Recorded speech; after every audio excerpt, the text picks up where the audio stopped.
Hello बच्चों।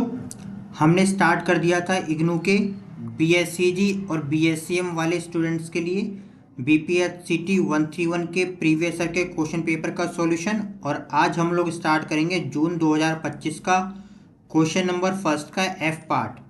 तो इससे पहले हम लोग आज की क्लास स्टार्ट करें, यहाँ पर आपको बता देते हैं क्वेश्चन नंबर फर्स्ट के एफ पार्ट से पहले के सारे क्वेश्चन हम लोगों ने कंप्लीट कर लिए हैं, वो आप लोग देख लीजिएगा। आज हम लोग स्टार्ट करेंगे क्वेश्चन नंबर फर्स्ट का एफ पार्ट। और इस क्वेश्चन में क्या कहा है कि two solution of a second order differential equation.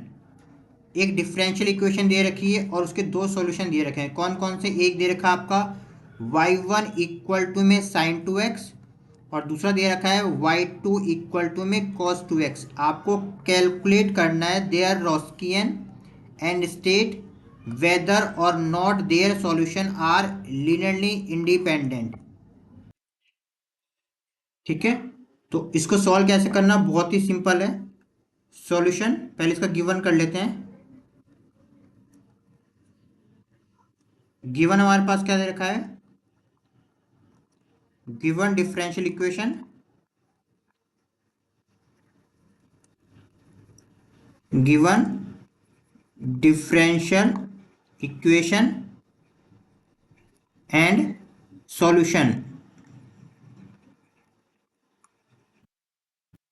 क्या डिफरेंशियल इक्वेशन दे रखी थी? y double dash plus 4y, y double dash plus में 4y इज इक्वल टू में 0। ये डिफरेंशियल इक्वेशन गिवन है। और सॉल्यूशन क्या है? y1 equal to sine two x, y1 equal to में साइन टू एक्स, और दूसरा देखा है y2 इक्वल टू में कॉस टू एक्स। बहुत ही आराम से समझना, बहुत सिंपल सा क्वेश्चन है।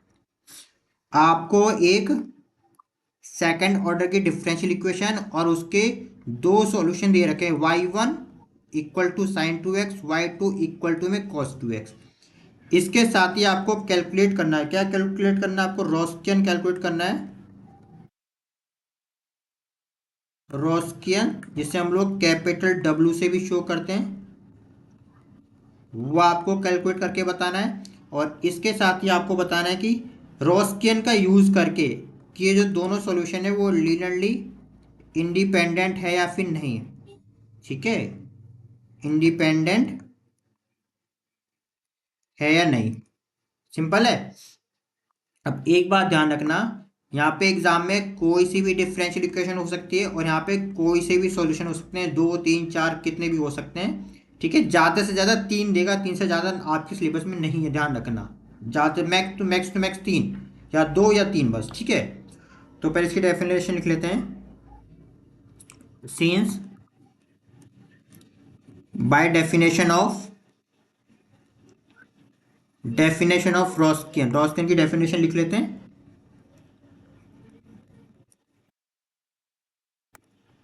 ठीक है,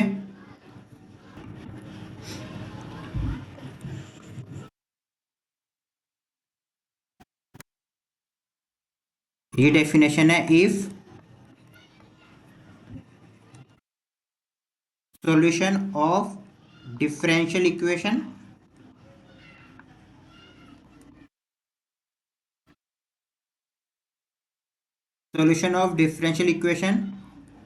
are given,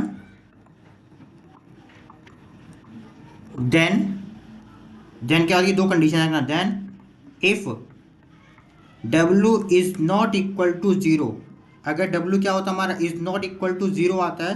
ठीक है, then solution are linearly independent.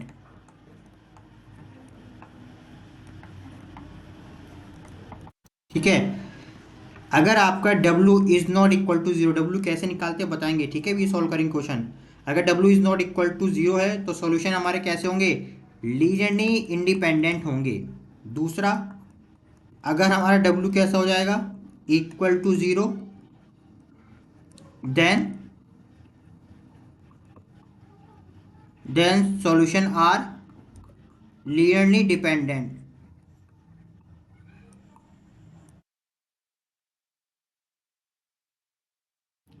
अब सॉल्व करें। Now here रोस्कियन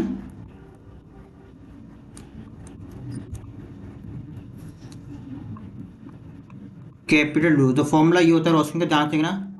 W is equal to जितने जितने इक्वेशन के सॉल्यूशन दे रखे हैं, पहला सॉल्यूशन y1, ठीक है, और उसके नीचे आएगा y1 का डेरिवेटिव, दूसरा सॉल्यूशन y2 और उसके नीचे आएगा y2 का डेरिवेटिव। अगर तीसरा होता तो इसके आगे लिख लेते, ठीक है, ध्यान रखना।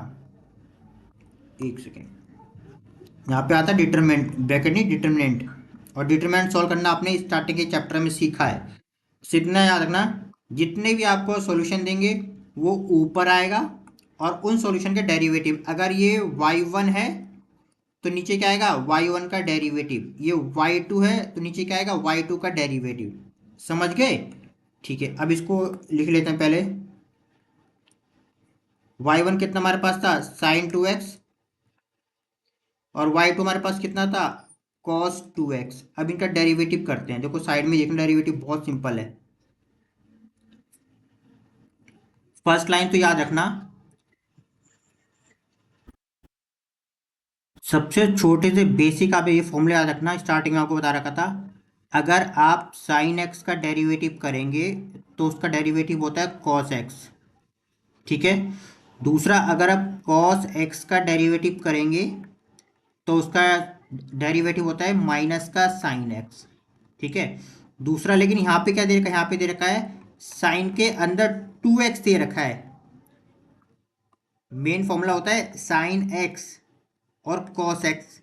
कॉस एक्स होगा तो माइनस साइन एक्स, यहाँ पे क्या दे रखा है साइन 2x, तो इसका डेरिवेटिव क्या हो जाएगा, इसका डेरिवेटिव सिंपल सा हो जाएगा। इसमें दो डेरिवेटिव करने पड़ेंगे, पहले साइन का डेरिवेटिव करोगे फिर 2x का डेरिवेटिव करोगे। तो साइन का डेरिवेटिव कितना होता है कॉस, और 2x एज इट इज रहेगा। अरे इसमें देखो साइन कॉस में कन्वर्ट हो गया और x को x ही रहने दिया, तो सेम वही साइन कॉस में कन्वर्ट हो गया और 2x को 2x रहने दिया। अब इनटू में फिर इस 2x का भी डेरिवेटिव होगा, इस 2x का भी डेरिवेटिव, तो आंसर कितना आएगा ओवरऑल हमारे पास cos 2x।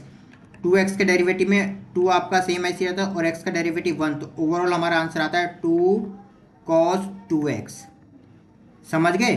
सेम इसी तरीके से हमारे पास अगर हमें किसका करना डेरिवेटिव, कॉस का, cos 2x का, तब इसका डेरिवेटिव कितना हो जाएगा, देखो जरा। अभी हमने सीखा था कॉस का डेरिवेटिव क्या होता है, माइनस का साइन एक्स, तो ये कितना हो जाएगा माइनस का साइन एक्स। देखो कॉस कन्वर्ट हो गया साइन में और एक्स को एक्स में ही रहने दिया, तो हमने वही किया है, सॉरी 2x। कॉस कन्वर्ट हो जाएगा किसमें, माइनस साइन में, और 2x रहेगा, और इनटू में 2x का भी डेरिवेटिव हो जाएगा, तो कितना हो जाएगा माइनस का साइन 2x सेम रहेगा और 2 सेम रहेगा, x का डेरिवेटिव 1 यहाँ पे, तो कितना आ जाएगा माइनस का 2 साइन 2x। तो यहाँ पुट कर दो, तो साइन 2x का कितना हो जाएगा 2 cos 2x, और cos का कितना हो जाएगा माइनस का 2 साइन 2x। आपको बेसिक मैथ्स भी आनी चाहिए। अब इसको सॉल्व करेंगे। सॉल्व क्या करना है, इन दोनों की मल्टीप्लाई करके लिख दोगे और इन दोनों की मल्टीप्लाई करके बीच में माइनस का साइन आएगा। अगर आपने डिटरमिनेंट पढ़ा है तो ये तो हो जाएगा साइन 2x इंटू में माइनस का 2 साइन 2x, ये हो गया पहला मल्टीप्लिकेशन इन दोनों का, ठीक है। अब बीच में आ जाएगा माइनस का साइन, फिर आएगा इन दोनों की मल्टीप्लाई, 2 cos x की और cos 2x की, तो ये कितना हो जाएगा हमारे पास 2 cos 2x और इंटू में cos 2x। कितना आंसर हो जाएगा हमारे पास, हो जाएगा माइनस का 2 साइन स्क्वायर 2x, ठीक है, हो जाएगा माइनस का 2 cos स्क्वायर 2x। अब इन दोनों में कॉमन क्या है, -2 कॉमन है, अंदर क्या बचा हमारे पास साइन स्क्वायर 2x प्लस में cos स्क्वायर 2x, और इसका जो आंसर होता है, इसका आंसर होता है, इस पूरे का आंसर होता है 1। तो आपका आंसर कितना आ गया माइनस का 2। यहाँ पे एक बात याद रखना, साइड में बता देते हैं, ये फॉर्मूला होता है ट्रिग्नोमेट्री का, अगर कहीं पर भी ये लिखा हो साइन स्क्वायर एक्स प्लस में कॉस स्क्वायर एक्स, इसका आंसर होता है हमारे पास 1 होता है हमेशा। कहीं पे ये लिखा है साइन स्क्वायर आपका 2x प्लस में कॉस स्क्वायर 2x आंसर होगा 1। कहने का मतलब ये अंदर की वैल्यू सेम होनी चाहिए चाहे कुछ भी हो, x और x, 2x और 2x। कहीं पे ये लिखा हुआ है साइन स्क्वायर 2 थीटा प्लस में कॉस स्क्वायर 2 थीटा, तब भी आपका आंसर कितना होगा 1 होगा। साइन स्क्वायर कॉस स्क्वायर के अगर के अंदर के एंगल सेम है तो आंसर 1 होता है, वही हमने यहाँ पे किया है। तो यहाँ पे हमारे पास रोस्किन कितना मिल गया, W इज इक्वल टू -2। तो यहाँ पे लिखोगे since W is not equal to 0, therefore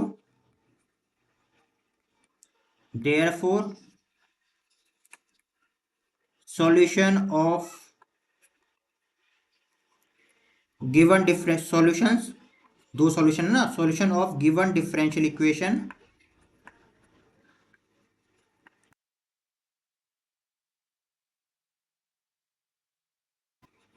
equations are